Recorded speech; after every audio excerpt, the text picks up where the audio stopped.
ஹல்லேலூயா. நல்ல ஒரு ஆராதனை ஆண்டவர் தந்தாரு.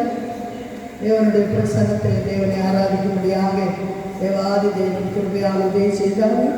தேவனுடைய தயவுக்காக, கருணைக்காக, கிருபைக்காக நாம் தேவனுக்கு நன்றி செலுத்துகிறோம். மனசை விட்டு ஆராதிக்க, நல்லா ஃப்ரீயாக ஆராதிக்க எத்தனை பேருக்கு முடிந்தது? நிறைய பேருக்கு முடியலையா? நல்லையா? மனசை விட்டு ஆராதிக்க, துன்பங்கள் சூழ்ந்து வந்தாலும், என்னென்ன கஷ்டங்கள் நமக்கு சுற்றும் இருந்தாலும், கிறிஸ்துவுக்குள்ளே நாம் ஃப்ரீயாக இருக்கணும். அல்லேலூயா. ஆமென். உலகத்தில் நிறைய கஷ்டங்கள் உண்டு, துன்பங்கள் உண்டு, வேதனைகள் உண்டு, பிரச்சனைகள் உண்டு. அதனுடைய நடுவில் நாம் தேவனுக்கும் நமக்கும் இடையில் நல்ல ஒரு தொடர்பு இருக்க வேண்டும். அல்லேலூயா. உலகத்தினுடைய பிரச்சனையினாலேயோ, வேதனையினாலேயோ, கஷ்டத்தினாலேயோ, மன வேதனைகளினாலேயோ தேவனுக்கும் நமக்கும் உள்ளதான அந்த தொடர்பு ஒருபோதும் அற்று போகக்கூடாது. அல்லேலூயா. என்னென்ன வந்தாலும் அப்போ சொன்னார், யோவானே எண்ணெய்க்குள்ளே எடுத்து போட்டுட்டார். எண்ணெய்க்கு அப்போ சொல்லலாம், பவுலோசனை தலையை வெட்டி கொண்டுட்டாங்க. பேதுருவே தலைகீழாக சிலுவையில் அறந்தாங்க. இந்த நேரம் ஒன்றும் யாருமே எங்களுக்கு வேண்டாம், பேச வேண்டாம் சொல்லி எங்கேயும் யாரும் உதறி போகலை. என்ன வந்தாலும் இயேசுக்காக மரிக்கிறதுக்கு அவங்க தயாராகிட்டாங்க. அல்லேலூயா. நீங்கள் அதெல்லாம் நீங்கள் விண்ணப்பத்திலே, உங்கள் தனிப்பட்ட ஜபத்தில் நிறைய விண்ணப்பங்கள் செய்யணும், நிறைய ஜபம் பண்ணணும், ஜப வீரர்களாக மாறணும். இயேசுப்பாவோடு கூட சேர்ந்து நீங்கள் வாழணும். காரணம், இயேசுனுடைய வருகை லூக்கா சுவிசேஷம் 12ஆம் அத்தியாயம் அதனுடைய 35 முதல் உள்ள வசனங்களை நம்ம படிப்போமா? உங்கள் அறைகள் கட்டப்பட்டதாகவும், உங்களுடைய அறைகள் கட்டப்பட்டதாகவும், உங்கள் விளக்குகள் எரிகிறதாகவும், உங்களுடைய விளக்குகள் எரிகிறதாகவும், தங்கள் எஜமான் தங்களுடைய எஜமான கல்யாணத்தில் இருந்து வந்து தட்டும்போது உடனே அவருக்கு திறக்கும்படி, உடனே அந்த வீட்டை பார்க்கணும்.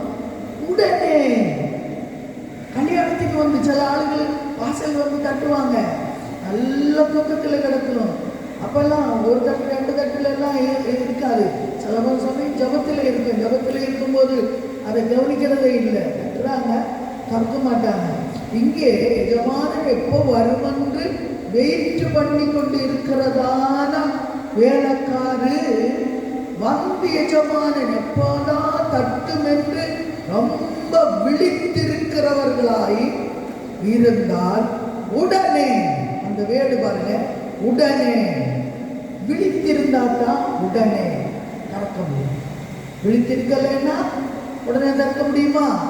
தட்டிகிட்டே இருப்பாங்க. ஆண்டவர் சொன்னாரு, நான் வாசல் படியில் இருந்து தட்டுகிறேன், யாராவது என்னுடைய சத்தத்தை கேட்டு வாசல் திறந்தால் அவனுக்குள்ளே நான் பிரவேசித்து அவனோடு கூட நான் போஜனம் பண்ணுவேன் என்று ஆண்டவர் சொன்னார். இப்போ வாசல் படியிலே எத்தனையோ பேருடைய வாழ்க்கையிலே ஆண்டவர் இன்னைக்கு வாசல் படியிலே தட்டிக்கிட்டே இருக்கிறாங்க. நாளுகளாக தட்டுறாங்க, மாசங்களாக தட்டுறாங்க, வருஷங்களாக தட்டுறாங்க. நாங்கள் திறக்க மாட்டோம்ப்பா, உங்களுக்கு நாங்கள் திறந்து உங்களை நாங்கள் உள்ளே வச்சுட்டோன்னா நீங்கள் சொல்கிற போலதெல்லாம் நாங்கள் நடக்கணும். ஆனால் நீங்கள் சொல்கிற போலெல்லாம் எங்களால் நடக்க முடியாதப்பா. அதனால நாங்கள் ஒரு ஆள் சொல்கிற போலெல்லாம் கேட்டு நடக்கிறோம். அந்த ஆள் சொல்கிறது தான் நான் கேட்பேன். அந்த ஆள் தருகிறது எல்லாமே இன்பமான காரியம், ரசகரமான காரியம், நல்ல விரும்பத்தக்க காரியம். ஆனால் நீங்கள் அப்படி பார்க்கக்கூடாது, இங்கிட்டு பார்க்கக்கூடாது, அதை செய்யக்கூடாது, இப்படி நடக்கக்கூடாது, இப்படி இருக்கக்கூடாது, இதெல்லாம் நீங்கள் கண்டிஷனாக போடுற ஒரு நீங்கள் உள்ளே வந்தால், மற்றது அப்படி அல்ல. நாங்கள் கேட்காட்டா கூட எடுத்து காட்டி தருவார். இந்த பாரு, இந்த பாரு எப்படி இருக்கணும், நல்லா இருக்கா, இந்த பழம் நல்லா இருக்கா, தின்றதுக்கு காண்றதுக்கு நல்லா அழகா இது யார் சொல்லிக் கொடுக்கிறது? ஆண்டவர் இல்லை. ஆண்டவர் சொன்னாரு அந்த பழத்தை சாப்பிடக்கூடாது. அதான் கண்டிஷன். ஆண்டவர் கண்டிஷன் பண்றாரு, சாப்பிடக்கூடாது. அந்த பழம் சாப்பிடுற அன்னைக்கு நீங்க சாகவே சாதிங்க. அப்படி ஆண்டவர் சொல்லிட்டும் பழத்தை காட்டி இவங்களை மிரட்டுறாங்க. இந்த ஏவாள பெண்கள் தான் ஈஸியாக மிரண்டு போயிடுவாங்க, ஈஸியாக ஏமாற்றப்படுவாங்க. அவங்க ஏமாற்றுறாங்க. என்ன அழகான பழம், இது சாப்பிட்டா ரொம்ப ருசியா இருக்கும், இது சாப்பிட்டா நல்ல ஞானம் கிடைக்கும், அது மட்டுமல்ல இது சாப்பிட்டா நீங்க தேவனை போல ஆகும். பார்த்துக்கிறீங்க? இது யாரு சொல்லிக் கொடுக்கிறது? ஏசப்பாவுக்கு விரோதியாகிய சாத்தான் அவன் சொல்லிக் கொடுக்கிறான். இன்றைக்கு இந்த கடைசி நாட்களில் அநேகருக்கு ஆண்டவர் சொல்லுகிறதை பார்க்கிறோம். உலகத்தில் உள்ள பிசாசுகள் சொல்லுகிறதா இன்றைக்கு அநேகருக்கு பிடிக்கும். ஆண்டவர் சொல்லுகிறது பிடிக்கிறது இல்லை. காரணம் கண்டிஷன். அது செய்யாத, இது செய்யாத, அது செஞ்சா நீ பரலோகத்துக்கு போகாது, இது செஞ்சா நீ ஆண்டவரோடு கூட நடக்க முடியாது. அப்படியே கண்டிஷன் யாருக்குமே பிடிக்காது. இப்போ கண்டிஷன் பிடிக்காது. பின்ன என்ன? ஒரு ஆடு உண்டன்னா அந்த ஆட்டினுடைய கழுத்துல கயரை கட்டி, ஒரு பசுனுடைய கழுத்துல கயரை கட்டி ஒரு குச்சி அடிச்சு கட்டிட்டேன்னா அதுக்கு சுற்றி நின்று மேய்ஞ்சிட்டு எப்படா அந்த குச்சியை வலிச்சு எடுத்துக்கிட்டு தேசம் மொத்தம் சுத்தி சஞ்சரிக்கலாம்னு ஆடு நினைக்குது, மாடு நினைக்குது, பசு நினைக்குது, காளை நினைக்குது. இதே போல இன்னைக்கு மனுஷனும் இதைத்தான் நினைக்கிறான். நாங்க இந்த இட்டாவட்டத்தில் எல்லாம் கரங்கி அடிச்சிருக்கிறதுக்கு நாங்க தலைக்கு எங்களுக்கு நல்ல புத்தி இருக்கு, நல்ல ஞானம் இருக்கு, எங்களுக்கு நல்ல அறிவு இருக்கு. அதனால நாங்க எல்லாம் அப்படி உங்க காரியத்தை கேட்டுக்கிட்டு இருக்கிறதுக்குள்ள பிராயம் கிடையாது. எங்களுக்கு நல்ல வயசாயிடுச்சு, நாங்க நல்லா அறிவுள்ளவங்களாயிடுச்சு, படிப்புள்ளவங்களாயிடுச்சு, பணம் உள்ளவங்களாயிடுச்சு. எங்களுக்கும் தெரியும், உங்களுக்கு மட்டுமா தெரியும்? உபதேசியாரே, உபதேசியார் அம்மாவே, உங்களுக்கு மட்டும்தான் தெரியுமா? எங்களுக்கும் தெரியும். நாங்க செய்வோம், நாங்க செய்வோம். நான் இன்னைக்கு ஒரு ஆளுக்கு கொஞ்சம் ஆண்டவர் கிருபைனால நேற்று ஒரு ஆளுக்கு கொஞ்சம் சுடுதேசம் சொன்னேன். இன்னைக்கு ஒரு ஆளுக்கு வீட்டில் சுடுதேசம் சொன்னேன். சுடுதேசம் சொல்லும்போது அந்த ஆளுக்கு சொன்னதான ஒரு கதையை நான் இப்போ ஞாபகத்தில் வருது. அது நான் எல்லாருக்கும் கேட்க சொல்கிறேன். அந்த கதை என்னன்னு கேட்டால், ஏற்கனவே நான் உங்களுக்கு சொல்லியிருக்கிறேன்னு நினைக்கிறேன். அதே கதை உங்களுக்கு சொல்லியிருக்கிறேன், ஞாபகம் இருக்கு எனக்கு. அது என்ன கதைன்னு கேட்டால், நான் சொன்னது கேட்காதவங்க இங்கே இருக்குது. அதனால உங்களுக்கு கூட நான் சொல்கிறேன். நிறைய பேர் நம்ம பிள்ளைகள் எல்லாரும் கேட்டது தான். சிம்பிளான கதை தான், பெரிய கதை இல்லை. ஆடுகளை மேய்க்கிறது யாரு? மேய்ப்பன். மேய்ப்பனுக்கு எப்போதும் ஆடுகளே சேஃப்டியாக பாதுகாத்து அதை பராமரித்து அதை வழி நடத்துறது தான் ஒரு நல்ல மேய்ப்பனுடைய குணம். மேய்ப்பன் ஆடுகளை அடைக்கிற ஆலைக்குள்ள சின்ன ஆடு, பெரிய ஆடு, ஆணாடு, பெண்ணாடு எல்லாத்தையும் ஒரு ஆலைக்குள்ள அப்படியே அடைச்சி போடும். அடைச்சி போட்டுட்டு அந்த வாசல்ல ஒரு படுத்துருவாரு. யாரு படுத்துருவாரு?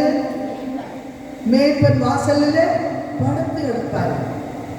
அப்போ ஆலைக்குள்ளே ஆடை கொண்டு வரும்போதும் அவர் எண்ணி பார்ப்பாரு, எல்லா ஆடுகளும் இருக்கா, எங்கிட்டாவது வழியில் ஏதாவது சுற்றி கிடக்கா, எல்லா நாளும் அவர் செய்வார். ஆலை விட்டு வெளியில போகும்போதும் எங்கிட்டாவது அங்கிட்டு ஒளிஞ்சி ஏதாவது இருக்கா, எல்லாம் கூட வருதான்னு சொல்லி எண்ணி எடுத்துட்டு போவார். அப்படியே இருக்கும்போது ஒரு ஆடுக்கு மைண்டில் என்ன வந்தோம்னு கேட்டால், என்னடா ஒரு கம்பை இவர் வச்சுக்கிட்டு அப்படியே தட்டி தட்டி தட்டி இங்கிட்டு தட்டி தட்டி தட்டி அப்படியே நேரிப்போம், அங்கிட்டு தெரியாது, இங்கிட்டு தெரியாது, அதை பறிச்சு எடுக்காத, இதை பண்ணாத என்று சொல்லிட்டு டெய்லி போட்டு இப்படியே வதையில எங்களை வதைச்சிட்டே இருக்கு. எல்லாரும் அதை கேட்டுக்கிடுவாங்க. நான் இல்லை, கேட்க மாட்டேன். தூக்கம் வந்தா நான் கேட்க மாட்டேன். இந்த ரத்தம் டைம் இருக்குது இல்லை, அந்த ரத்த ஓட்டம் நல்லா நடக்கிற நேரத்தில் ஒரு திமிர் இருக்கும். நான் கேட்க மாட்டேன், அது வெளியிலே சொல்லல, மனசுக்குள்ளே சொல்லிச்சு கேட்க மாட்டேன். மனசுக்குள்ள அதை நினைச்சிச்சு, ஆமா ஒரு நாள் இந்த மேய்ப்பனை நான் ஏமாற்ற போறேன். என்னப்பா அவங்க பேசுறீங்க? நீ சொல்றது கவனமாக கேட்கணும், அப்பதான் நான் கேட்பேன். இந்த கதை முடிஞ்ச உடனே உங்கள்கிட்ட கேட்பேன், சொல்லணும். சரி, அப்போ அந்த ஆடு என்ன நினைச்சது கேட்டா, இப்படிப்பட்டதான நிலைமை எனக்கு வேண்டாம், இப்படி ஒரே வழியே போகணும், அவர் சொல்ற போல தான் கேட்கணும், அவர் கொண்டு ஆலையில் அடைக்கும் போது அடைஞ்சு கிடக்கணும், காலையில் திறந்து விடும்போது அவரை கம்பு வச்சு இப்படி தட்டி தட்டி கொண்டு வர இதெல்லாம் எனக்கு வேணும். எனக்கு கொஞ்சம் ஃப்ரீடம் வேணும். எனக்கு என்ன வேணும்? கொஞ்சம் ஃப்ரீடம் வேணும். சும்மா சாவகாசமாக நான் இருக்கணும், நல்லா இருக்கணும் அப்படி நினச்சிக்கிட்டு அவன் அந்த ஆடு ஒரு தந்திரம் எடுத்துச்சு. எல்லாரும் போட்டு நான் இந்த மரத்தினுடைய மரவில் அந்த வள்ளிகளெல்லாம் நடக்கிற இலையெல்லாம் இருக்கிற இடத்துல அப்படியே ஒளிஞ்சு பதுங்கி இருந்துருவேன். அட்டையெல்லாம் போட்டு ஆலையில் அடைச்சி போட்டுட்டு அவர் படுத்துருவார். நான் ஒளிஞ்சிருப்பேன். ராத்திரி நல்ல நிலா வெளிச்சத்தில் குதியாட்டம் பண்ணி அங்கே சாடி இங்கே சாடி இங்கே கழிச்சு அப்படியே குதிச்சுட்டே இருப்பேன். என்னுடைய ஆசை தீரும் மட்டும் நான் குதிச்சு நான் நிற்பேன். என்னை பிடிச்சி கட்டித்தானே வச்சிருந்துச்சு, இனி முடியாது, குதிப்பேன், ரொம்ப குதிப்பேன், நான் ஆசை தீரும் மட்டும் குதிப்பேன். அப்படி மனசுக்குள்ள நினைச்சு இந்த மேய்ப்பனை ஏமாற்றி காட்டுக்குள்ளே ஒளிஞ்சிருந்துச்சு. பக்கம்தான், நம்ம ஆலைக்கும் அதுக்கும் கொஞ்சம் பக்கத்தில் வந்து ஒளிஞ்சிருந்துச்சு. அவர் என்னாச்சு, இன்னைக்கு பாக்கிய தோஷத்துக்கு அவர் எண்ணலை. ஆடுகள் எண்ணாம எல்லாத்தையும் ஆலைக்குள்ள எல்லாம் வந்திருக்கணும்னு சொல்லி ஆலையில அடைச்சி போட்டுட்டு கதவை சாத்தி அவர் வாசல்ல படுத்துட்டார். ஆடுகளுக்கு எந்த ஒரு தீங்கு வரக்கூடாது என்று சொல்லி வாசலுக்கு படுத்துட்டார். காலையில விடிய காலம் எழுப்பி எப்பவும் போல ஆடுகளை எடுத்துக்கிட்டு போகணும்னு சொல்லிட்டு அவர்கள் நினைச்சிட்டே இருந்தாங்க. இங்க என்ன நடந்ததுன்னு தெரியுமா? இவர் போய் ஆலையெல்லாம் அடைச்ச சேஷம் அதுக்கு பிற்பாடு நல்ல நிலா வெளிச்சம் வந்துருச்சு. நிலா வெளிச்சம் வர இந்த ஆட்டுக்குட்டிக்குள்ளே ஒரு பெரிய குசிதான். பரவாயில்ல, நம்ம நினைச்ச காரியம் சாதிச்சோம். எவ்வளவு நாள் ஒன்று நினைக்கிறேன், நடக்கவே இல்லை, ஆனா இன்னைக்கு நடந்துச்சு. நான் குதிக்க போறேன், சாட போறேன்னு சொல்லிட்டு இந்த நிலா வெளிச்சத்துல புதிய ஆட்டம் பண்ணுது, சாடுது, குதிக்குது, ஓடுது, வருது, அங்கிட்டு போகுது, இங்கிட்டு போகுது. அதனுடைய மனசுல இருந்தால் ஆசைகள் இச்சைகள் எல்லாத்தையும் நிறைவேற்ற அளவுக்கு குதியாட்டம் பண்ணுது. இது குதிச்சுக்கிட்டே இருக்கு. ஆலைக்குள்ள ஆடு அடைஞ்சு கிடக்கு, வாசல்ல அந்த மேய்ப்பன் தூங்கி கிடக்கு. இது குடிச்சுக்கிட்டே நிற்கும் போது அங்க தூரே 2 கண்ணுகள் காணப்படுகிறது. இது எந்த கண்ணு? ஓநாயின் கண்ணு. ஓநாயின் கண்ணு. ஓநாயின்னா கிட்டத்தட்ட இத்தனை பெரிய நாய் இருக்கும், அதே போல பெரிய பெரிய நாய் போல இருக்கும் ஓநாய். அது ஒன்றாவதாக அது வந்துட்டோன்னா கூட்டமாக வரும். நாங்கள் அலாஸ்கா என்று சொல்கிற தேசத்தில் நாங்கள் போயிருந்த போது எங்களை அந்த ஓநாயை காட்டுகிறதுக்காக ஆட்கள் கொண்டு போனாங்க. நாங்கள் வண்டி காரில் இருந்து மறுகரையில் ஓநாய்க்கள் கூட்டம் கூட்டமாக நிற்கிறது. அப்பாவை நான் பார்த்தேன். அப்போ அவங்க சொன்னாங்க, அப்பா சொன்னாங்க, பாரு இது போல கூட்டம் கூட்டமாக தான் வரும், ஒற்றைக்கெல்லாம் வராது. வந்து ஒரு ஆளை கிடச்சிட்டு என்ன பண்ண விடவும் மாட்டேங்குது. இந்த ஓனாய் பார்த்த போது பரவாயில்ல, நமக்கு நைட்டுக்கு ஒரு நல்ல சாப்பாடு, துள்ளி கழிச்சு ஆடி குதிச்சு திமிர் அடிச்சு வருதே, பரவாயில்ல சாப்பிடுவோம்னு சொல்லிட்டு ஒரு ஓநாய் வந்துச்சு.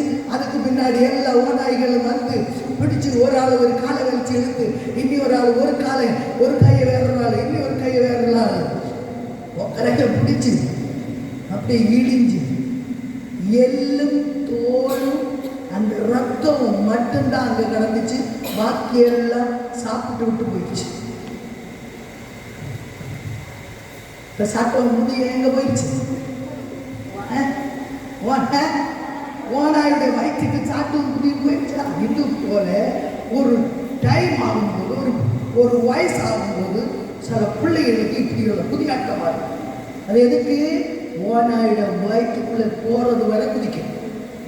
அடங்கி இருக்கலைன்னா அதுதான் நடக்கும். நான் ஏற்கனவே சொல்லி இருக்கிறேன். ஆசை தீர்ந்தாச்சா? இனி ஆசை இல்லை.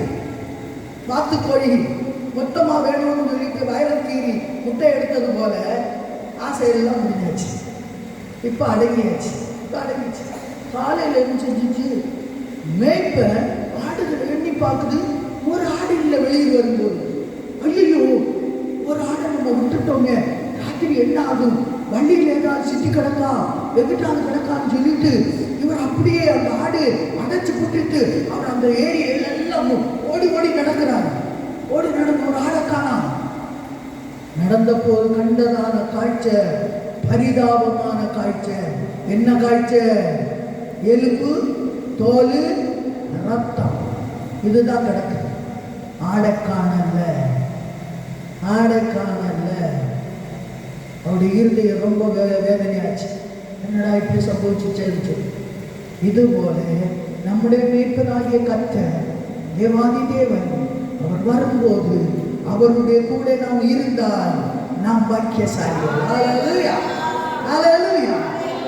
அவரோடு கூட நாம் இருக்க வேண்டும் என்றால் நாம் அடங்கி ஒதுக்கி சொல்லுவடி கேட்டு பெரியவங்க சொல்றதை கேட்டு அடங்கி, ஆனால் லீடர்ஸ் சொல்றதை கேட்டு அடங்கி ஒதுங்கி நம்ம போனா, பயத்தோடு பக்தியோடு போனா நிச்சயம் ஆண்டவர் அற்புதம் செய்வார். நம்முடைய வாழ்க்கை ஆசீர்வாதமாய் மாறும். ஆனால் எஜமானன் வருகிறதே காணுகிறதுக்காக விழிப்போடு இருக்கிறதான மக்கள், அந்த தாசன் பாக்கியசாலியா இருக்கும். கட்டி உடனே திறக்கணும். அடுத்தது டக்குன்னு வாசிங்க. திறக்கும்படி எப்பொழுது வருவார் என்று காத்திருக்கிற மனுஷனுக்கு ஒப்பாகவும் இருங்கள். எஜமான் வரும்போது விழித்திருக்கிறவர்களாக காணப்படுகிற ஊழியக்காரரே பாக்கியவான்கள். விழித்திருக்க வேண்டும், விழித்திருக்கணும். சிலங்க கூட்டத்தில் வந்து இருந்தாலே தூக்கம் வரும். எனக்கு தூக்கம் வரல, தூக்கம் வரும். ஹல்லேலூயா. எல்லாரும் இல்லை, சில ஆளுகள் அப்படி விழித்திருக்க முடியல, தூக்கம் வரும். சிலவங்க விழித்துதான் இருப்பாங்க, ஆனால் மைண்டு எங்கே இருக்கு? இங்கே இருக்காங்க. எங்கேயோ சுற்றி வாரம் முடிச்சா பரிசைக்கு என்ன எழுதணும், அதெல்லாம் ஓடும், அதெல்லாம் ஓடும். ஹல்லேலூயா. அப்படியெல்லாம் நம்ம சிந்திக்க வேண்டிய தேவையில்லை. ஹல்லேலூயா.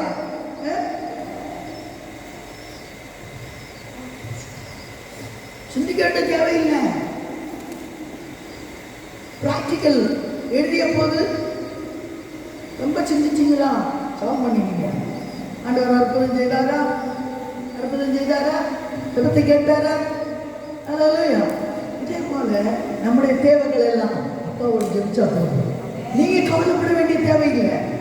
ஐயோ அப்படி ஆகுமா, இப்படி ஆகுமா, பயப்படுறேன்னு, இப்படியா அப்படியா? பயம் எல்லாம் பிசாசினுடையது. யாருடையது? பிசாசினுடையது. பயம் வர்றதே பிசாசு கொண்டு வருது. நம்ம தைரியசாலிகளாக இருக்கோம். நம்ம அப்பா யாரு? சிங்கம். நம்ம அப்பா யாரு? சிங்கம். நம்ம எல்லாம் சிங்கக்குட்டிகளா இருக்கணும். ஹல்லேலூயா, ஹல்லேலூயா, ஹல்லேலூயா. கவலைப்படக்கூடாது. எல்லாருமே ஜெபத்தில் முன்னேற வேண்டும், ஜெப வாழ்க்கையில முன்னேற வேண்டும். அது பரிசுத்தாவி பெற்ற ஒவ்வொரு பேரும் அந்நிய பாஷைகளில் எப்போதும் ஜெபிக்கிறதுக்கு நீங்க ஆயத்தமாயிருக்க வேண்டும். ஜெப நேரத்தில் மட்டுமல்ல, போகும்போதும் வரும்போதும் நடக்கும் போதும் ஓடும் போதும் எல்லா நேரமும் அந்நிய பாஷைகளிலே நீங்க பேசிக்கொண்டிருந்து பாருங்க. உங்க பக்கத்தில் பிசாசானவன் வருவான், உங்களை ஒன்றும் செய்ய முடியாது. ஹல்லேலூயா. ஆமென், ஆமென். சரி, சீக்கிரமா வாசிங்க. வேற ஒரு பகுதி வந்துட்டே இருக்கு, அதனால இந்த பகுதியை தீர்க்கணும், டைம் இல்லை. சரி வாசி. அவரை கட்டிக்கொண்டு அவர்களை பந்தியிருக்க செய்து சமீபமாய் வந்து அவர்களுக்கு ஊழியம் செய்வார் என்று மெய்யாகவே உங்களுக்கு சொல்லுகிறேன். அவர் இரண்டாம் ஞாபகத்திலாவது மூன்றாம் ஞாபகத்திலாவது வந்து அவர்கள் அப்படியே இருக்க கண்டால் அவ்வூழியக்காரர் பாக்கியவான்கள். அந்த ஊழியக்காரர் பாக்கியவான்கள். ஹல்லேலூயா. அந்த ஊழியக்காரர் யாரு? இரண்டாம் ஞாபகத்தில் வருவார், மூணாம் ஞாபகத்தில் வருவார். அந்த நேரத்தில் நீடித்திருந்தா நீங்க பாக்கியசாலி. எத்தனை பேர் போய் படுத்த உடனே 2ஆம் மாதத்தில் 3ஆம் மாதத்தில் போவீங்க? அது எலும்பு மட்டும் மாதம் திறந்து போயிருவீங்க. படுத்த பிறகு ஒரு தடவையாவது எழுப்புற ஆறாவது இருக்கிறாங்க. நம்ம ஒரு தடவை அடுத்து எழுப்பிய உடனே போயிட்டு நம்ம அறிஞர் படுத்துருவோம். அது இல்லை, கொஞ்சம் நேரம் ஜெபிக்கணும். அதாவது எந்த ஒவ்வொரு ஜாமங்களையும் ஜெபிக்கிறதுக்கு நம்ம பழகணும். அல்லேலூயா. அப்படி ஜெபிக்கும் போது ஏசப்பா நம்மளோடு கூட இருப்பார். அல்லேலூயா. அடுத்த வாசகம், திருடன் இந்த நேரத்தில் வருவான் என்று வீட்டு எஜமானனுக்கு தெரிந்திருந்தால் அவன் விழித்திருந்து தன் வீட்டை கண்ணமிட ஒட்டான் என்று அறிந்திருக்கிறீர்கள். இன்னைக்கு செம்மடம் அல்லாட்டா மையமொழி ஒரு அனௌன்ஸ் நடக்குது.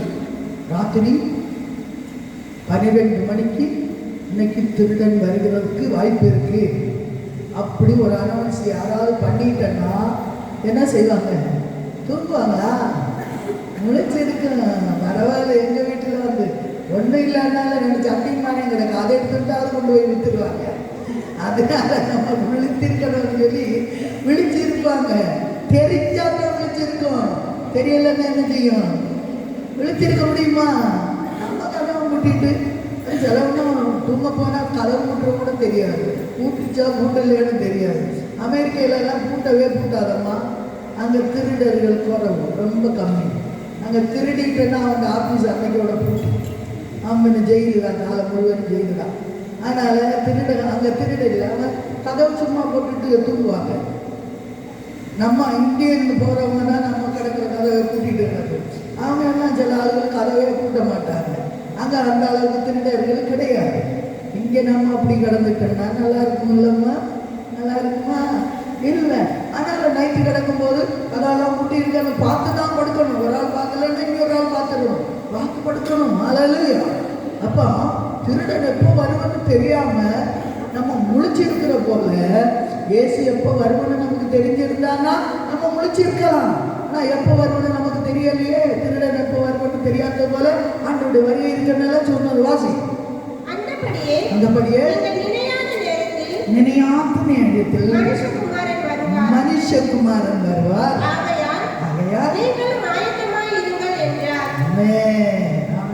எல்லாரும் சொல்லுங்களேன், நினையாத நாழிகையில் எல்லாரும் மனுஷகுமாரன் வருகிறதுனால நீங்களும் ஆயத்தமாயிருங்க. வாய் திறந்து சொல்லணும். அப்பத்தான் சாத்தான் நல்லா கேட்பான். சிலவங்களுக்கு வாய் திறந்து சொல்ல தெரியாது. தூங்கத்தான் கமந்து நடந்து தூங்கத்தான் தெரியும், தின்ன தெரியும், தூங்க தெரியும். அப்படிதான். அது இல்லை, வாயை திறந்து சொல்லணும். அல்லேலூயா. வாயை திறந்து சொல்லணும். நீங்களும் நினையாத நாழிகையில மனுஷகுமாரன் வருகிறதுனால ஆயத்தமாருங்க. ஆயத்தமாருங்க. நம்மளும் ஆயத்தமா இருக்கணும், அடுத்தவங்களே ஆயத்தப்படுத்தணும். அல்லேலூயா. நீங்க ஆயத்தமா இருந்தா தான் அடுத்தவங்களை ஆயத்தப்படுத்த முடியும். நம்ம ஆயத்தம் இல்லாத காலத்தோളം அடுத்தவங்களை நம்ம ஆயத்தப்படுத்த முடியாது. புரியுதா? புரியுதா? நம்ம ஆயத்தம் இல்லைன்னா அடுத்தவங்கள்ட்ட நம்ம சொல்ல முடியுமா? நீ ஆயத்தமாங்க, ஆயத்தமாருங்க சொல்ல முடியுமா? இல்லை, முடியாது. நம்ம ஆயத்தமா இருந்தா தான் அடுத்தவங்களை நாம் ஆயத்தப்படுத்துறதுக்கு முடியும். ஆகையினால் நினையாத நாழிகையில மனுஷகுமாரன் வருகிறதுனால நாம் ஆயத்தமாய் இருக்க வேண்டும். ஓகே. இந்த ஆயத்தமாய் இருக்கக்கூடியதான நமக்கு சில காரியங்கள் பயங்கரமான தடையாய் மாறுகிறது. ஆயத்தமாக முடியல. பலவிதமான காற்றுகள் அடிக்குது, புயல்கள் வருது. ஒரு காலத்தில் புயல் வந்தபோது நிறைய பேர் இங்கே வந்து தங்கியிருந்தாங்க. இந்த கட்டடத்தில் வந்து தங்கியிருந்தாங்க. இந்த கட்டடத்தில் தங்கி இருக்கும்போது அவங்களுக்கு சுடு கஞ்சி வச்சு நாங்கள் கொடுத்தோம். அதாவது புயல் காலத்தில் என்ன கேட்டால் இது சாதாரண புயலுக்கு ஒன்றும் அசையாது. பாறையில் தான் இதனுடைய அடிஸ்தானம் இருக்கு. அதனால இது அசையாது. ஆட்கள் எல்லாம் இங்கே வந்து தச்சம் புகழ்ந்தாங்க. இதுபோல தேவனுடைய சமூகத்திலே நாம் நம்மளை தாமே உறுதியாக நிற்க வேண்டும் என்றால் நமக்கு விரோதமாக 4 சைடிலிருந்து வருகிறதான அந்த காற்றுகளை எதிர்த்து நிற்கக்கூடியதான பலம் நமக்கு வேண்டிய சீர்கேடிய நிறுவனம் 6ஆம் அத்தியாயம் அதனுடைய 10ஆம் வசனத்துக்கு வாசிங்க. இது எனக்கு இங்கே வரும்போதே ஆண்டவர் ஆவியானவர் எனக்கு தந்தார் இந்த பகுதியை. நான் கடைசியாக என் சகோதரரை கர்த்தரிலும் அவருடைய சத்துவத்தின் வல்லமையிலும் பலப்படுங்கள். கடைசியாக இப்போ இந்த கடைசி நேரத்தில் நம்ம வந்துட்டோம். இனி நேரம் ரொம்ப உண்டுன்னு நம்ம சொல்ல முடியாது. நிறைய பேர் நினைக்கிறது இப்போ தான் ஆரம்ப காலம்னு நினைக்கிறாங்க, அப்படி நினைச்சு வாழ்றாங்க. ஆனால் ஆண்டவர் சொல்கிறார் கடைசி காலத்திலே நம்ம வந்திருக்கிறோம். எந்த காலத்தில் வந்திருக்கிறோம்? கடைசி. எத்தனை பேர் சொல்றீங்க இது கடைசி காலம் என்று? உண்மையாக இது கடைசி காலம். இது கடைசி காலம். கடைசி காலம் தெரியலன்னா தெரிந்து கொள்ள வேண்டும். இந்த கடைசி காலத்தில் என்ன செய்யணும்னு ஆண்டவர் சொல்லியிருக்கு. கடைசி நாட்களில் கடைசியாக சகோதரர்களே கர்த்தரிலும் அவருடைய சத்துவத்தின் வல்லமையிலும் பலப்படுங்கள். கர்த்தரில் பலப்பட வேண்டும், அவருடைய சத்துவத்தின் வல்லமையில் பலப்பட வேண்டும். ஹல்லேலூயா. மனுஷ பலம் அல்ல, பண பலம் அல்ல, பதவி பலம் அல்ல, உலகத்தினுடைய பலம் அல்ல. உலகம் மொத்தம் ஒரு சைடில் நின்னாலும் நம்ம ஆண்டவருடைய பலத்தால் நம்ம ஒரு ஆள் முன்னால் போதும். ஆண்டவர் நம்முடைய சைடு. சர்வத்தை உண்டு பண்ணினார். சர்வ வல்லமுள்ள தேவன் நம்மளோடு கூட இருக்கிறார். கர்த்தர் பேசுகிறார், கர்த்தர் பேசிக்கொண்டிருக்கிறார். நான் உன்னோடு கூட இருக்கிறேன், நான் உன்னை பலப்படுத்துவேன், நான் உனக்கு சகாயம் பண்ணுவேன். ஹல்லேலூயா, ஹல்லேலூயா. என் கிருபை மட்டும் உனக்கு போதும், என் பலம் உனக்கு போதும், என்னுடைய பலத்தால் உன்னை இடகட்டும் என்று கர்த்தர் சொல்லுகிறார். ஹல்லேலூயா. அவருடைய பலனை நமக்கு போதுமானவரே என்று நம்ம சொன்னாலே அது போதும் நமக்கு. ஹல்லேலூயா, ஹல்லேலூயா. கர்த்தரிலும் அவருடைய சத்துவத்தின் வல்லமையிலும் நம்ம பலப்பட வேண்டும். எதற்காக பலப்பட வேண்டும்? நீங்கள் பிசாசின் தந்திரங்களோடு பாத்தீங்களா? எனக்கு அந்த ஒரே ஒரு வார்த்தை இன்னைக்கு பிரசங்க விஷயமாக எடுக்க வேண்டும் என்று நான் நினைச்சேன். நேரமே நான் சொன்னது திரும்ப ஆண்டவர் எனக்கு அந்த பகுதியை ஞாபகப்படுத்தினால நான் அதை சொன்னேன். தன்னுடைய வருகை அதோட பேசும்போது ஆண்டோட வருகையை பற்றி சொல்லும்போது நான் அந்த வசனத்தை என்னுடைய இருதயத்தில் ஓடி வந்தது. அதனால நான் அதை சொன்னேன். ஆனால் எனக்கு பிசாசினுடைய தந்திரம், யாருடைய தந்திரம்? எல்லாரும் சொல்லுங்க. பிசாசினுடைய தந்திரங்களோடு எதிர்த்து நிற்கிறதுக்கு ராணி உள்ளவராகிறதுக்காகத்தான் கர்த்தரிலும் அவருடைய சத்துவத்தின் வல்லமையிலும் பலப்படுங்க என்று கர்த்தர் சொன்னார். நம்ம வந்து சாத்தானோடு எதிர்த்து நிற்க ஆண்டவர் சொல்லி இருக்கு. நீங்க அவனோட எதிர்த்து நில்லுங்க, அவன் ஓடி போகணும்னு எல்லாம் சொல்லி இருக்கு. ஏன்னா தேவ பலத்தோடு நம்ம எதிர்த்தா அவன் ஓடுறதில்ல, அவன் கீழே விழுந்து மறந்து வந்து அவன் ஓடி போயிடுவான். கர்த்தரிலும் அவருடைய சத்துவத்தின் வல்லமையிலும் பலப்படுங்க. எல்லாருக்கும் ஆண்டவர் அதை சொல்கிறார். பரிசுத்தாவி பெற்ற ஒவ்வொரு பேரும் இந்த நாட்களில் கிருபைகள், வரங்கள், வல்லமைகள் பெறுகிறதுக்கு நீங்க முயற்சி எடுக்கணும். பரிசுத்தாவி இதுவரை பெறாதவங்க பரிசுத்தாவியை பெறுகிறதுக்கு நீங்க முயற்சி எடுக்கணும். இன்னும் பரிசுத்தாவி பெறாம நம்ம இருக்கவே கூடாது. ஹல்லேலூயா. இந்த கடைசி நாட்களில் பரிசுத்தாவி இல்லாம நம்ம வாழ முடியாது. பரிசுத்தாவி இல்லாம நம்ம வாழ முடியாது. பரிசுத்தாவி நமக்கு எல்லாருக்கும் வேணும். பரிசுத்தாவி பெறாதவங்க இந்த நாளில் கர்த்தரோடு அழுது ஜெபம் பண்ணுங்க. ஆண்டவரே உங்களுடைய பரிசுத்தாவி எனக்கு வேணும் என்று நீங்க அழுது ஜெபம் பண்ணுங்க. கர்த்தர் பரிசுத்தாவி உங்களுக்கு தருவார். ஹல்லேலூயா. ஆவியானவர் உங்களுடைய மேல் வரும்போது, அவருடைய வல்லமை உங்களுடைய மேல் வரும்போது, கர்த்தருடைய வல்லமை உங்களுடைய மேல் வரும்போது சாத்தானுடைய தந்திரங்களை அல்லது சாத்தானுடைய எல்லா கிரிகளை புரிந்து கொள்ளக்கூடிய ஞானம் ஆண்டவர் உங்களுக்கு தருவார். அவன் நிறைய டைம் அவன் தந்திர மந்திரசாலியாகி நம்மளை ஏமாற்றுறதுக்கு, வஞ்சிக்கிறதுக்கு, நம்மளை கெடுக்கிறதுக்கு, நம்மளை தோற்கடிக்கிறதுக்கு, நம்மளை தேவனிலிருந்து பிரிக்கிறதுக்கு, நம்ம பரலோக ராஜ்யம் போகாம இருக்கிறதுக்காக, நமக்கு சந்தோஷம் இல்லாத இருக்கிறதுக்காக, நம்மளை சோர்வடைக்க அவன் தந்திரத்தால் பல காரியங்களை அவன் செய்து கொண்டிருப்பான். அந்த தந்திரங்களை நீங்க அறிந்தவராய் இருக்க வேண்டும். சாத்தானுடைய தந்திரங்களை அறியாதவர் அல்லல்லோ என்று வேறொரு பகுதியிலே ஆண்டவர் சொல்லி இருக்கிறாங்க. ஆனால் அவனுடைய தந்திரங்களை அறிந்து, சாத்தான தந்திரங்களை வந்து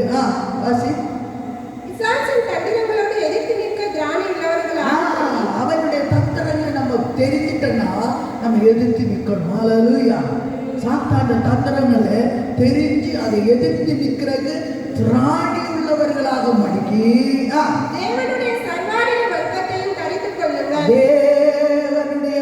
சர்வாயுத வர்க்கத்தை நாம் தரித்து கொள்ள வேண்டும். ஹல்லேலூயா. வேற எந்த ஜெயமும் நமக்கு கிடையாது, நமக்கு வெற்றி கிடையாது. நம்முடைய வாயெல்லாம் நமக்கு வெற்றி தருகிறது, நம்முடைய ஞானமெல்லாம் நமக்கு வெற்றி தருகிறது, நம்முடைய கழிவெல்லாம் நமக்கு வெற்றி தருகிறது, நம்முடைய பணமெல்லாம் நமக்கு வெற்றி தருகிறது, நம்முடைய பதவியெல்லாம் நமக்கு வெற்றி தருகிறது, நம்முடைய படிப்பெல்லாம் நமக்கு வெற்றி தருகிறது. பின்னையா ஹல்லேலூயா. கர்த்தருடைய கிருபை உண்டு, அவருடைய பலம் உண்டு. ஹல்லேலூயா. அந்த திராணி நமக்கு உண்டாகும்படியாக சர்வ ஆயுதம் எல்லா சைடிலும் நாம் ஆயுதம் தரித்து கொள்ள வேண்டும். Praise the Lord. நெகேமியா தன்னுடைய வேலையை திகைச்சு கொண்டிருக்கும் போது அந்த இடத்துல நெகேமியாவே நிருத்சாகப்படுத்துறதுக்கு, அவனை சோர்வடைக்கிறதுக்கு, அவன் செய்கிற வேலையில் நின்று அவனை விடுவிக்கிற, அவனை செய்யாம ஆக்குறதுக்கு தோபியாவும் சன்வெல்லத்து 2 பேர் சேர்ந்து அவனை அடிக்கடி தேவனுடைய வேலைக்கு தடை உண்டாக்குறதுக்கு எவ்வளவு முயற்சி எடுத்து கொண்டிருந்தான், சோர்வடைச்சு கொண்டிருந்தான். அந்த நேரமெல்லாம் நெகேமியாவை சொன்ன ஒரே ஒரு காரியம், எல்லாரும் ஆயுதம் தரித்து கொள்ள வேண்டும். வேலை செய்யும் போதும் நீங்க ஆயுதம் தரித்து கொள்ள வேண்டும். ஹல்லேலூயா. எப்போதும் ஆயுதம் தரித்து கொள்ள வேண்டும். இங்கே ஆண்டவர் சொல்கிறார், நீங்க சர்வ ஆயுதங்களை தரித்து கொள்ள வேண்டும். எதற்கு? பிசாசினுடைய தந்திரங்களை இருந்து நீங்கள் விடுதல் பெற்றுக் கொள்கிறதுக்கு, திராணி உள்ளவராய் தீருகிறதுக்கு. பிசாசினுடைய எல்லா கிரியைகளும் அவன் இந்த பூமியிலே செஞ்ச சகலத்தை அழிக்கிறதுக்கு இயேசு உலகத்தில் வந்தார்.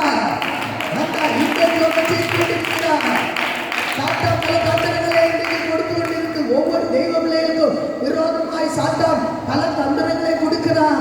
இப்படி இருந்தா இப்படி, அப்படி இருந்தா இப்படி, இப்படியா அதா இதா, பயம், சந்தேகம், எப்படி என்ன செய்ய முடியும், வாழ்க்கை என்ன ஆயித்தீரும் அப்படியா என்று சொல்லி பயமுறுத்தி அநேகர் இன்னைக்கு வித்தியாசமான பாதையில் கொண்டு போய் கொண்டிருக்கிறார். சாத்தானுடைய எல்லா தந்திரங்களில் நின்றும் நாடுகளில் நாம் எல்லாரும் விடுதலாக வேண்டியது. ஹல்லேலூயா. யாரும் மாற்று போகக்கூடாது. வேத வசனத்துக்கு புறம்பாக யார் சொன்னாலும் காது கொடுத்து கேட்கவே கூடாது. ஹல்லேலூயா. வேத வசனத்துக்கு புறம்பாக யார் சொன்னாலும் காது கொடுத்து கேட்க கூடாது. வேத வசனம் தான் நமக்கு ஆதாரம், பரிசுத்த ஆவி சொல்லுகிறது தான் நமக்கு ஆதாரம். சாத்தான் பல விதத்தில் ஊடாக கடந்து வருவான். அவன் வசனம் கூட எடுத்து சொல்லுவான். ஆண்டவரோடு சொன்னார், உனக்கு பசி இல்ல, ரொம்ப பசியா இருக்குல்ல, இந்த கல்லை நீ அப்பமாக்கி சாப்பிடணும் ஆண்டவர்கிட்ட சொன்னாங்க. அப்ப ஆண்டவர் பதில் என்ன சொன்னாரு? மனுஷன் அப்பம் கண்டு மாத்திரமல்ல, தேவனுடைய வாயில் இருந்து வருகிற வார்த்தையினால் அவன் பிழைக்கிறான். அடுத்து பாருங்க, ஒரு உயர்ந்த மலையில கொண்டு நிறுத்திட்டு அவன் சொல்லுகிறான், இங்கிட்ட எடுத்து சாடிடு, உன் கால்களில் தட்டி போகாதிருக்க, தூதர்கள் காத்துக் கொள்ளும் என்று சொல்லி இருக்கீங்களா என்ற ஆண்டவர்கிட்ட சொன்ன பிசாசு நம்மளை விடுமா? அதனால இயேசு சொன்னார், தெரியுமா, பச்சை மரத்தோடு இப்படி பண்ணினா பட்ட மரத்தோடு எப்படி செய்வேன் சொன்னார். ஹல்லேலூயா.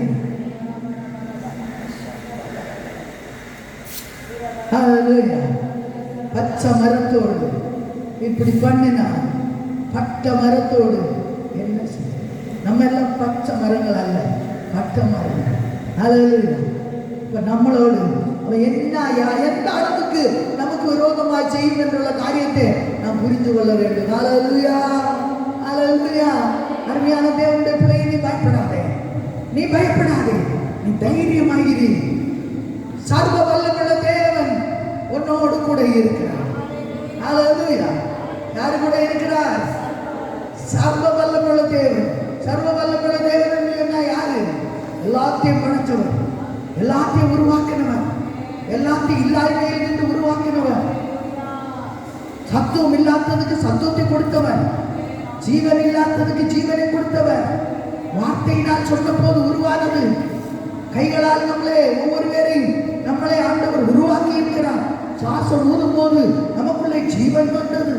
ஹல்லேலூயா. அப்படிப்பட்ட சர்வ வல்லமையுள்ள தேவன் என்னோடும் உங்களோடும் கூட இருக்குமானால் நீங்க பயப்பட வேண்டிய தேவையே கிடையாது. தேவன் இல்லைன்னா நீங்க பயப்படணும். தேவன் இல்லைன்னா என்ன செய்யணும்? பயப்படும், பயப்படும். தேவன் இல்லைன்னா பயப்படணும். யானைக்கு மேலே ஒரு தம்பி இருந்து பிரயாணம் பண்றாங்க. இங்க ஒரு நாய்க்குட்டி இருந்து குறைக்குது. நீங்க பயப்படுவீங்களா? நீங்க இருக்கிறது இங்க யானையிட மேல. யானையிட மேல இருக்கிறவங்க ஒரு நாய்க்குட்டியை கண்டு பயப்படவே பயப்படாது. இது போல நாம் நம்முடைய தெய்வமாகிய சர்வ வல்லமையுள்ள தேவனுக்குள்ளே நாம் இருக்கும்போது நீங்க பயப்பட வேண்டிய தேவையே இல்லை. பயப்பட வேண்டிய தேவையே இல்லை. ஹல்லேலூயா. பயப்படாதீங்க. கர்த்தர் நம்மளோடு கூட. எத்தனை பேர் சொல்றீங்க நான் பயப்பட மாட்டேன், நான் பயப்பட மாட்டேன், தேவன் என்னோடு இருக்கிறார், தேவன் என்னோடு இருக்கிறார், தேவன் என்னோடு இருக்கிறார். சாத்தான் எனக்கு ஒன்றும் செய்ய முடியாது, சாத்தான் என்னுடைய பக்கத்தில் நெருங்க முடியாது, அவனுக்கு எனக்கு எந்த சம்பந்தமும் இல்லை. நான் தேவனுடைய பிள்ளை, நான் தேவனுடைய பிள்ளை, நான் தேவனுடைய பிள்ளை. ஹல்லேலூயா. அதே சொல்லிட்டே இருக்கேன். நீங்க போகும்போது வரும்போது, இப்ப இல்லை, இப்ப சொல்லும்போது மட்டும் சொன்னா போதும். போகும்போது வரும்போது நீங்க சொல்லிட்டே நடைங்க, நான் ஏசப்பா பிள்ளை, நான் ஏசப்பா பிள்ளை. சாத்தானே எனக்கு உனக்கு சம்பந்தமே கிடையாது. இயேசு ரத்தத்தால் என்னை முத்திரை வைத்திருக்கிறார். இயேசுக்காக நான் வாழ்வேன். இயேசு என்னோடு கூட இருக்கிறார். அவர் எனக்கு ஜெயத்தை தருவார், அவர் எனக்கு பலத்தை தருவார், அவர் எனக்கு சந்தோஷத்தை தருவார், அவருடைய பரிசுத்த ஆவியை எனக்கு தருவார். அவர் என்னை நேர்மையான வழியிலே நடத்துவார். தப்பான வழியிலே என்னை அவர் நடத்த மாட்டார், நல்ல வழியிலே என்னை நடத்துவார். அவர் என்னோடு கூட இருப்பார், என்னை கைவிட மாட்டார். எப்போது இப்படி நீங்க நல்ல காரியத்தை சொல்லி சொல்லி நடந்து பாருங்க, உங்க பக்கத்துல அந்த திருடனான பொய்ய அந்த கல்ல வரவே மாட்டேன். ஆமென், ஆமென். உங்களுக்கு சுற்றும் தூதர்கள் இருக்கும், உங்களுக்கு சுற்றும் ஆண்டவருடைய பாதுகாப்பு இருக்கும், கர்த்தருடைய கரம் உங்களுடைய மேல் இருக்கும். ஹல்லேலூயா. ஆனாலே சர்வ ஆயுதத்தை நாம் தரிச்சு கொள்ள வேண்டும். எந்த இடத்தில் விட சத்துரு நம்மளை எய்ய பார்த்தாலும் அவன் அம்பு எய்யும் போது எந்த இடத்துல நமக்கு தரைக்கவே தரைக்காது. சர்வ ஆயுதம் நமக்குள்ளே இருக்கு. ஆமென், ஆமென். இந்த சர்வ ஆயுதம் பரிசுத்த ஆவியானவருடைய பலத்தினாலும் வல்லமையினாலும் நமக்கு வருகிறது.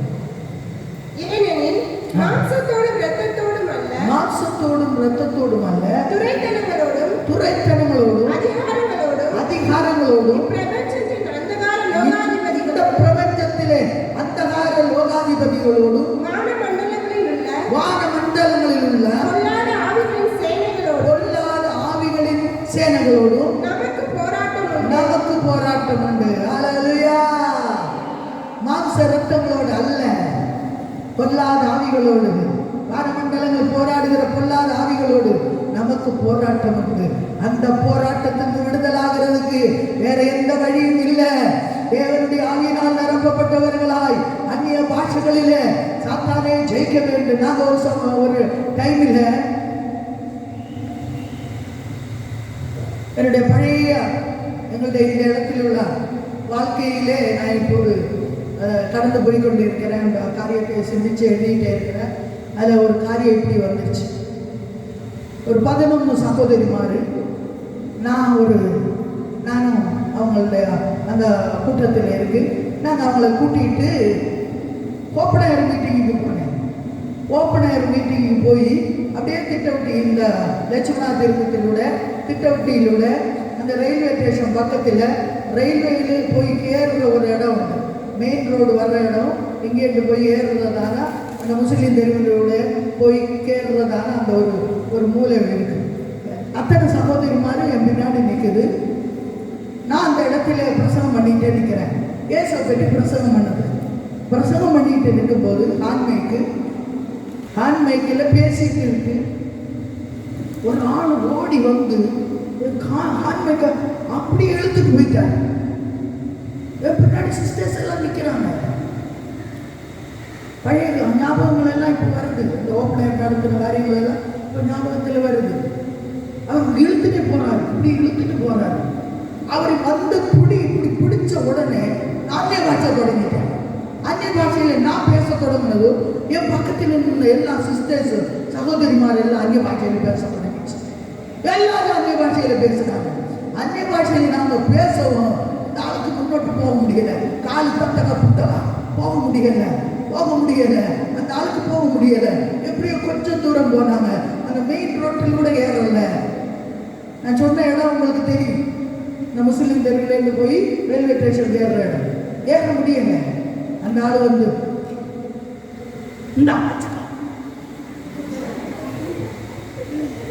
அந்நிய பாஷையில் நம்ம பேசி போகுது. அந்த ஆளுக்கு முன்னாடி போக முடியல. அந்த அதை கொண்டு வந்த என் கையில் நான் வச்சுக்கோ. அவர் ஓடி போயிட்டார். அங்கே ஒரு ஆளை காணும் போயிட்டார். அப்போ அந்நிய பாஷைக்கு வல்லமை இருக்கா இல்லையா? இருக்கா. இது மட்டும் இல்லை, நிறைய கதைகள் இருக்கு. எழுதும்போது தான் எல்லாம் ஞாபகத்தில் வந்துக்கிட்டே இருக்கு. அப்படியே வேற இந்த கோப்படையத்துக்கு போவோம், அரிசியோகத்துக்கு போகும்போது என் கூட சகோதரிகள் வருவாங்க. அதோட என் பிள்ளைகள் சொல்லுவாங்க. அப்போ பெருசு சாரா எல்லாம் சின்ன குட்டியா, சாரா சூசனி மேரி தான் கொஞ்சம் பெரிய பிள்ளை. அப்போ அவங்க கூட வரணும்னு சொல்லி நான் சொன்னேன், நோ அடி வாங்கணும், கல்லர் கொள்ளணும், சிலப்போ ஜெயிலிலும் கிடக்க வேண்டியது. அவங்க சொன்ன வார்த்தை எப்படி தெரியுமா? அம்மா வந்து அடி வாங்கிட்டோன்னா நாங்கள் அடி வாங்குவோம், நீங்கள் கல்லறி வாங்கிட்டோன்னா நாங்கள் கல்லறி வாங்குவோம், நீங்கள் ஜெயிலுக்கு போனால் நாங்கள் ஜெயிலுக்கு போவோம். ஒரு பிரச்சனை இல்லை. நாங்களும் வர்றேன்னு சொல்லிட்டு அந்த 2 பிள்ளைகளும் எங்கள் சகோதரிமாரோட கூட்டத்தில் வருவாங்க. நாங்கள் போய் ஒவ்வொரு ஏரியாவாக நிற்போம். இந்த ரோட் சைடில் உங்களுக்கு தெரியும், அத்தனை இடங்களிலும் கோயில் தான். எங்கேயும் நிற்க முடியாது. எங்கே போய் நின்றாலும் அது கோயில் தான். அப்படியே நின்று வேறு வழி இல்லை. எங்கிட்டாவது மாறி நிற்கணும், நீ நினச்ச கூட மாறி நிற்க முடியாது. அப்படியே போய் நின்று நாங்கள் பிரசங்கம் பண்ணியிருக்கிறோம். எந்த ஒரு தயக்கம் இல்லை. அதுக்காக வேடிக்கைன்னே போய் நிற்கல, வேற நிற்க இடம் இல்லை. ஆனாலும் நின்று பிரசங்கம் பண்ணியிருக்கிறோம். ஆண்டவர் செஞ்சதுன்னு தெரியுமா? நேரம் நான் மைக்கு பிடிக்கிட்டு போன இடத்துல ஒன்று இருந்துச்சு. ஹைகோர்ட்டில் ஒரே ஒரு உத்தரவு, ரோட் சைடில் இருக்கிற எல்லாம் இந்த குச்சி குச்சிகள் எல்லா கோயில்களையும் இடிச்சு பிடிச்சி அதை எடுத்துறதுன்னு ஒரு பெரிய உத்தரவு வந்துருச்சு. ஞாபகம் இருக்காமா? எல்லாம் ஜேசிபி கொண்டு வச்சு எல்லாத்தையும் இடிச்சுட்டாங்க. எல்லாத்தையும் இடிச்சு நாங்கள் எங்கெல்லாம் நின்று பிரசங்கம் பண்ணி அந்நிய பாஷையிலும் ஜபத்திலையும் பண்ணினதோ அந்த இடத்துல இருந்த அத்தனை காரியங்களும் நாங்கள் இருந்த எங்கள் சொந்த வீட்டினுடைய லட்சுமண தீர்த்தத்தின் முன்னாடி இருந்தது கூட அதை கூட இல்லாத உடைச்சு அங்கே கல்லு கூட கிடையாது, ஒரு கல்லு கூட கிடையாது. அதனால அந்நிய பாஷைக்கு விலை இல்லைன்னு நினைக்காதீங்க. போகும்போது சத்தமாக உங்களுக்கு ஜெபிக்க முடியாட்டால் கூட மனசுக்குள்ள அந்நிய பாஷையில ஜெபிச்சுட்டே நடைங்க. உங்களுக்கு விரோதமாய் வருகிறா எந்த பிசாசும் உங்க பக்கத்துக்கு நிற்க முடியாது. உங்களுக்கு விரோதமாய் ஏதாவது செய்யணும்னு அவன் நினைச்சா கூட செய்ய முடியாது. நீங்க தேவனோடு ஆயத்தமா இருக்கா. சில வேளை நீங்க பள்ளிக்கூடத்துல போய் 12ஆம் கிளாஸ் 10ஆம் கிளாஸ் 12ஆம் கிளாஸ் சீரியஸான பரீட்சை எழுதிக்கிட்டே இருக்கும்போது எக்கால சத்தம் வரும், ஆண்டவனே சத்தம் வரும்போது அங்கேட்டே நீங்க போகலாம். இங்க வீட்டில் வர வேண்டிய தேவையில்லை, அங்கேட்டே நீங்க போயிடலாம். ஹல்லேலூயா, ஆமென். அப்ப விதத்தில் வேணும் நம்ம ஒவ்வொரு நாளும் வாழும். ஹல்லேலூயா. அந்த நேரத்தில் நம்ம ஷாப்பிங் யாராவது போயிட்டோம்னா அங்கே சாதனம் வாங்கிட்டு நிற்கும் போதா இருக்கும் கத்தர் வருகிறது. அந்த இடத்துல சாதனோட கிடக்கும், நம்முடைய துணிமணிகள் எல்லாம் கிடக்கும். நம்ம மரணமாய் ஆண்டவரோடு கூட போவோம். ஹல்லேலூயா. அந்த சிந்தனையில தான் நம்ம வாழணும். அந்த சிந்தனையில வாழணும். ஐயோ அப்படி இருக்கு, இப்படி இருக்கு, இப்படி பிரச்சனை இருக்கு, இப்படி ப்ராப்ளம் இருக்கு, இதெல்லாம் பார்த்தா நம்ம முன்னோட்டு போக முடியாது, பரலோகத்தும் போக முடியாது. ஹல்லேலூயா. அதெல்லாம் பார்க்கக்கூடாது. அதெல்லாம் வரும் போகும். அதெல்லாம் இப்படி காற்று அடிக்கிற போல அடிச்சிடும், அது அங்கே போகும். நம்ம ஆண்டவருக்காக ஓடுவோம். நம்முடைய ஓட்டத்தை திறதையோட ஓடுவோம். ஹல்லேலூயா.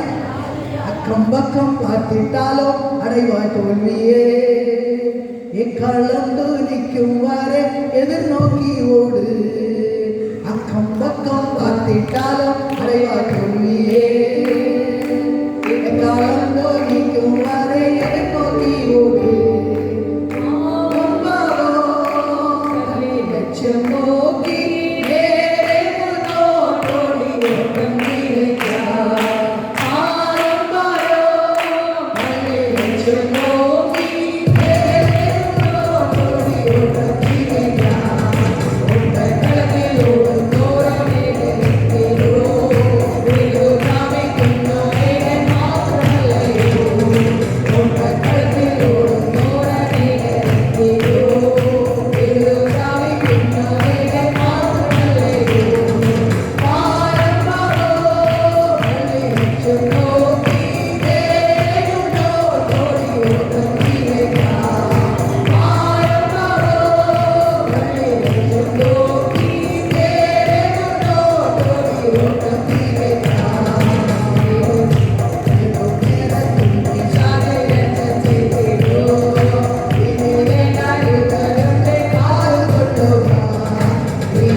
இந்த பாட்டு நான் எப்போதும் பாடிக்கிட்டே நடப்பேன். நான் நடக்கிற சம்பவம் என்னன்னு கேட்டால், தொடங்குறது தமிழில் தொடங்குவேன், மலையாளத்தில் முடிச்சிடுவேன்.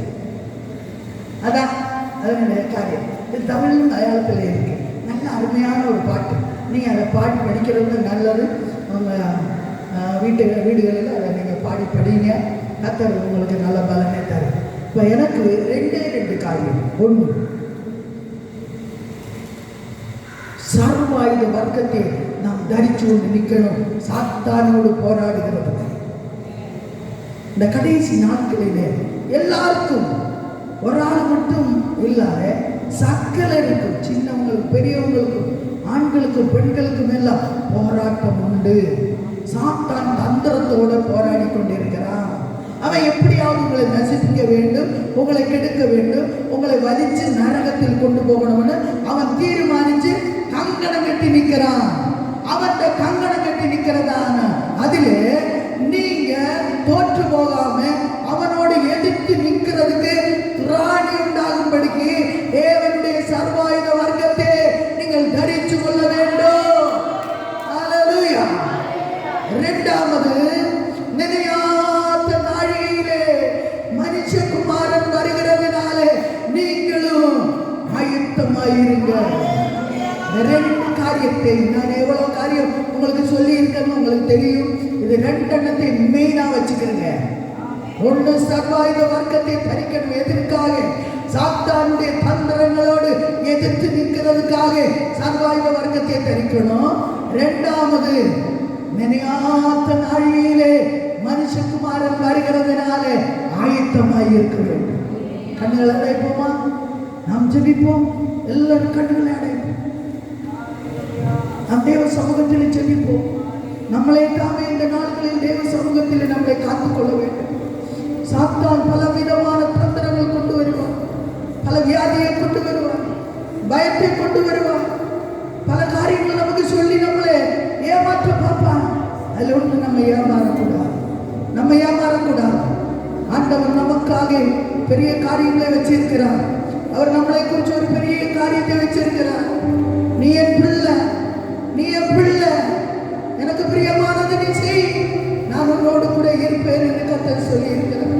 கர்த்தருக்கு பிரியமானதை செய்வோம், அவருடைய இதயத்துக்கு சந்தோஷமானதை செய்வோம், அவருக்காக ஒவ்வொரு நிமிடம் நம்ம வாழ்வோம். எஜமானன் எப்போது வரும் என்று பார்த்து கதவை திறக்கிறதுக்கு முட்டிய உடனே, அந்த வாசல் வந்து தட்டி உடனே திறக்கக்கூடியதான மக்களாகி நம்ம ஒவ்வொருவரும் பார்ப்போம். ஹல்லேலூயா, ஹல்லேலூயா. சாத்தான் பல தந்திரங்களால் நம்மளை வீழ்த்த பார்ப்பான். யாரும் சாத்தானுடைய தந்திரத்தில் விழுந்து போகக்கூடாது. அவன் சொல்லுகிறது யாரும் கேட்கக்கூடாது. வேதத்துக்கு புறம்பாக அவன் பல காரியங்களை சொல்லுவான், அதை கேட்கவே கூடாது. வேதத்தில் உள்ளதுதான் நமக்கு தேவன் தந்த வார்த்தை. வேதத்தின்படி வாழ்வோம். நினையாத்து நாடிகள் அவர் வருகிறதுனால நாம் எல்லாம் ஆயத்தமாய் இருக்க வேண்டும், ஆயத்தமாய் இருக்க வேண்டும். ஆயத்தமாய் இருக்க வேண்டும் என்றால் அரைகட்டியும் விளக்கு கத்திக் கொண்டிருக்க வேண்டும். விளக்கு கத்தனம்னா விளக்கில் எண்ணெய் வேண்டும். அந்த எண்ணெய் என்ன? பரிசுத்தாவியின் எண்ணெய். ஒவ்வொருவருடைய வாழ்க்கையில் பரிசுத்தாவியின் எண்ணெய் வேண்டும். பரிசுத்தாவியினுடைய எண்ணெய் இருந்தால் தான் விளக்கு கத்த முடியும். விளக்கு அணையக்கூடாது.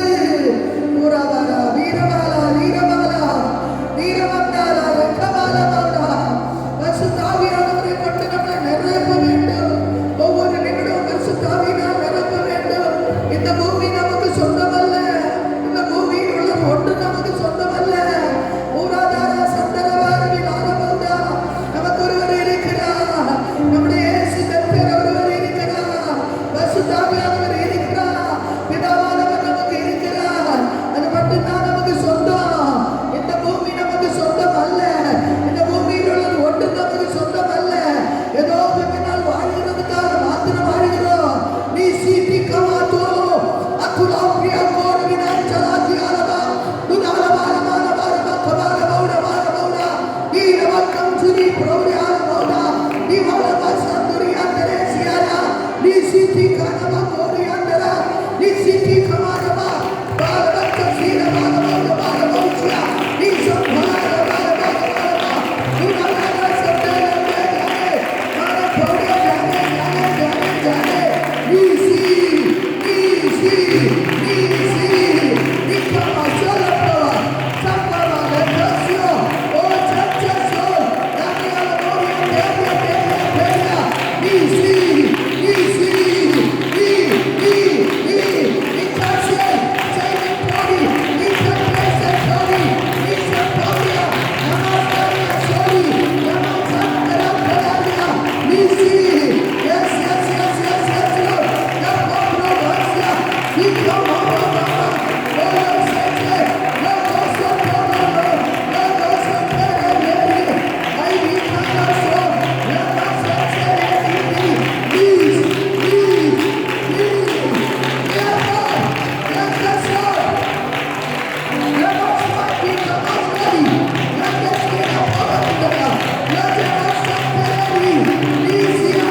சக்திப்படுத்துகிறார். உன்னத கிருபையினால் பரப்பால் வல்லமையினால் நிரப்பிக் கொள்வீராக. ஆசீர்வாதம்.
நீர் சொன்னால் போதும் செய்வேன், நீர் காட்டும் வழியில்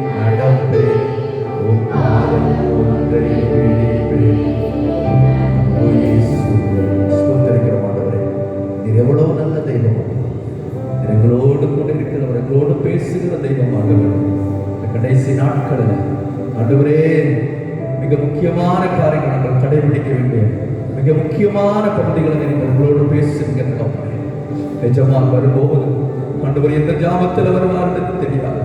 நாங்கள் விழித்திருக்கிறவர்களாக உடைய வருகைக்கு எதிர்பார்த்து அவளோடு காத்திருக்க வேண்டும் என்று சொல்லி தெளிவாக பேசியிருக்கிறோம். எங்களுக்கு இந்த பூமியில வேற ஒரு ஆசை இல்லப்பா. உடைய வருகையை நாங்கள் பங்குள்ளவர்களாக மாறணும். அதற்கு எங்களை ஆயத்தப்படுத்துங்க, தகுதிப்படுத்துங்கப்பா. வேற பதவி ஆசை, பண ஆசை, வேற எந்த ஆசையும் எங்களுக்கு இல்லப்பா. உங்களுடைய வருகையை நாங்கள் பங்குள்ளவர்களாக நாங்கள் மாறணும். அதற்கு ஆயத்தப்படுத்தி இருக்கிறதற்காக ஸ்தோத்திரம். உடைய வார்த்தை கேட்ட எங்கள் ஒவ்வொருவரையும் இந்த மாதப்படுதலை ஆயத்தப்படுத்தி இருக்கிறதற்காக ஸ்தோத்திரம் அப்பா. உடைய வருகை தாமதிக்குமானால் அதுவரைக்கும் இந்த உலகத்தில் உள்ள எல்லா பிசாசின் தந்திரங்களோடு எதிர்த்து நிற்கக்கூடிய ஆண்டவரை திராணிகளவர்களாக மாறக்கூடிய சர்வாயுத வர்க்கங்களை தரித்துக் கொண்டு வெற்றிகரமான கிறிஸ்தவ வாழ்க்கை வாழ்வதற்கு ஆண்டவரே எங்களுக்கு நீர் உதவி செய்திருக்கிறதற்காக ஸ்தோத்திரம். ஆண்டவரே கேட்ட வார்த்தையின்படியே எங்களுடைய வாழ்க்கையை நீர் அமைத்து தரப்படுவதற்காக ஸ்தோத்திரம். அதற்கென்று எங்கள் ஒவ்வொருடைய ஆவியாத்ம சரீரங்களை உடைய கருத்தில் அர்ப்பணிக்கிறோம். ஆண்டவரே மூலமாக நீர் எங்களோட பேசுறீங்களே ஸ்தோத்திரம். எங்களை ஒன்று கூட பலப்படுத்தி இருக்கிறீங்களே ஸ்தோத்திரம். உடைய வார்த்தை அனுப்பி ஒன்று கூட எங்களை உறுதிப்படுத்தி இருக்கிறீங்களே நாங்கள் நமக்கு நன்றி செலுத்துகிறோம். ஆண்டவரே எங்களை தாழ்த்துவது கருத்து அர்ப்பணிக்கிறோம். ஆண்டவரே இந்த வாரம் முழுவதும் உடைய நன்மையினாலும் கிருபையினாலும் முடிசூட்டி பாதுகாத்துக் கொள்ளுங்க. வந்திருக்கிற எல்லாரையும் கர்த்தர் ஒருமித்து ஆசீர்வதிங்க. சிறு பிள்ளைகள் ஆண்டவரே பைபிள் காலேஜ் படிக்கிற ஸ்டூடெண்ட்ஸ், பெரியவங்க நடத்துறவங்க எல்லாரையும் கர்த்தர் ஒருமித்து கர்த்தர் ஆசீர்வதிப்பீராக. ஆண்டவரே எல்லாருமே நம்முடைய தேவ தயவு கிருபை பாதுகாப்பு கூட இருக்கட்டும். ஆண்டவரே இந்த மாதத்தினுடைய முதல் நாளில் ஆண்டவரே நாங்கள் ஆராதிப்பதற்கு எங்களுக்கு உதவி செய்திருக்கிறீர்கள். உங்களுக்கு ஸ்தோத்திரம் அப்பா. ஆண்டவரே உங்களுக்கு நன்றி செலுத்துகிறோம், நன்றி செலுத்துகிறோம். இந்த மாதம் முழுவதும் உடைய கிருபையினால, நன்மையினால, உடைய அபிஷேகத்தினால, வல்லமையினால ஒவ்வொரு முடிசூட்டி கர்த்தர் பாதுகாத்து அற்புதமாக நடத்துவீராக. இந்த வாரத்தில் எக்ஸாம்பிள் எல்லா பிள்ளைகளுக்கு ஆசீர்வதிங்க. தெய்வீக கிருபையினால, ஞானத்தினால நிரப்புவீராக. ஆண்டவரே ஸ்தோத்திரம் அப்பா. ஆண்டவரே பைபிள் கிளாஸ் கலச்சிவிக்க அவர்கள் ஆண்டவர் நல்ல விதத்தில் எக்ஸாம்பிள் கர்த்தர் கிருபை செய்யுங்க. தொடர்ந்து நடக்க போறது கிராஜுவேஷன் கலச்சிவிக்கிறோம், 26th ப்ரோக்ராம் கலச்சிவிக்கிறோம். எல்லாவற்றிலும் தேவ கிருபை, தயவு, ஒற்றுமை, ஒருமன உண்டாவதாக இயேசுவின் நாமத்தினால. கர்த்தருடைய நாமம் மட்டும் மகிமைப்பட வேண்டும். ஆசீர்வதிக்கிறோம். நாளில் உடைய வார்த்தை கொண்டு வந்ததற்கு அம்மாவை பலப்படுத்தினீங்களே உங்களுக்கு ஸ்தோத்திரம். தொடர்ந்து அநேக கோடிகளுக்கு கர்த்தர் பயன்படுத்துகிறார். தீர்க்காயுசை கொடுத்த எல்லா திட்டங்களும் தரிசனங்களும் 100% நிறைவேறுவதை பார்க்க கர்த்தர் கிருபை செய்வதற்காக ஸ்தோத்திரம், ஸ்தோத்திரம், ஸ்தோத்திரம். எங்கள் எல்லாரையும் பார்த்து இந்த கர்த்தர் அர்ப்பணிக்கிறோம். கேட்ட வார்த்தைகளின்படி நாங்கள் எங்களுடைய வாழ்க்கையை ஒவ்வொரு நிமிடமும் ஆண்டவரே வார்த்தைகளின்படியே நடக்க கர்த்தர் கிருபை செய்வீராக. எதிர்மறையான சூழ்நிலைகளை மாற்றிக் கொள்கிறார். எல்லாரையும் தாழ்த்தி இந்த கர்த்தர் அர்ப்பணிக்கிறோம். இயேசுவின் நாமத்தில் ஜெபிக்கிறோம் நல்ல பிதாவே.